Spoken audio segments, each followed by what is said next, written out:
Hey everyone, and welcome to the 2021 season of the Oaks Countdown on DRF TV. Nicole Russo in Kentucky, joined by Dan Illman in New York. And over the next 11 weeks, we're going to follow along with you on the trail to the Kentucky Oaks, the Philly Classic set for Friday, April 30th at Churchill Downs.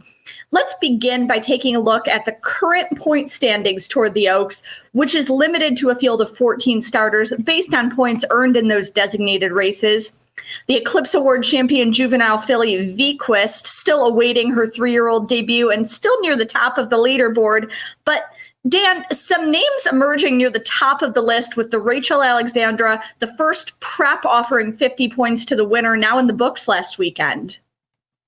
And some very talented names at that. Clariel and Travel Column, they have a budding rivalry going on right now. Clarier getting a little bit of revenge on Travel Column in last week's Rachel Alexandra. Clarier has a beautiful pedigree, and to me, she just seems like the kind of filly that's going to keep moving forward and really appreciate the 1 1/8 for the Kentucky Oaks.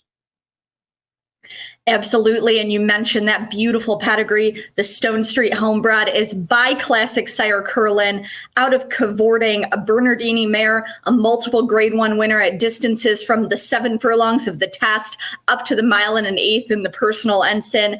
Liked the professionalism Clarier showed in the Rachel Alexandra, maybe getting some of those gears from her dam. She made a move down inside, approaching the far turn on the far turn to reach contention, idled calmly there in traffic, didn't get rank at all, waiting for room. And when she was switched to the outside in the lane, she did respond. Kind of a grinding stretch drive for the top two, both making their first start since November. Maybe both needed the race a little bit, but I really liked the way Clarier finished off that professional effort. I think you described that race perfectly for Clarier. The word is professional. She's still a lightly raced 3-year-old filly. It looks like she's been out there 100 times. She sat right in behind the leaders, as you mentioned. Travel Column, the favorite, made perhaps a bit of an early move to the front, but when you're heavily favored, you're supposed to make that bid and take the race to your competition. Clarier ran her down in the stretch, and to me, she's all forward potential. Travel Column, let's take nothing away from her. We saw what she did at Churchill Downs, despite, let's say, a less than ideal trip in her final start as a 2-year-old filly. She ran very well last time out. But for me, I wonder if the 1 1/8, if it comes down to that between these two horses, I wonder if Clarier has a slight edge.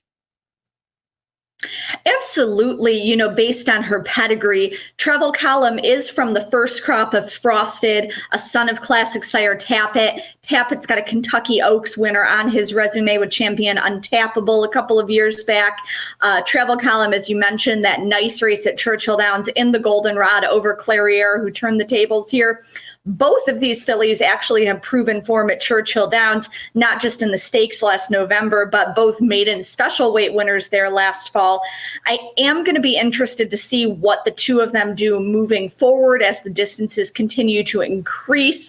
But, at this point, if you like Travel Column, I wouldn't draw a line through her. As I said, maybe those top two both needed the race and will be a little bit tighter next out, both kind of grinding their way down the lane. Well, that's why they call these races prep races. You don't want to squeeze the lemon dry in February. The goal is the last Friday in April this year for the Kentucky Oaks. And again, they're trained by masterful horsemen, very talented. Love the tactical speed that both of these horses have shown. And as you said, the professionalism as well. Well, as we continue along in prep season, we'll be waiting to hear where Clarier and Travel Column will prep next, as well as watching what's ahead on the road to the Oaks. There are 2 remaining points races for the month of February, the UAE Oaks over at Maidan, followed by the Devona Dale at Gulfstream at the end of this month. We could see Vequist there making her 3-year-old debut. Dan and I will be bringing you more on that champion and all these fillies in her class as we get closer to that last Friday in April, all season here on the Oaks Countdown.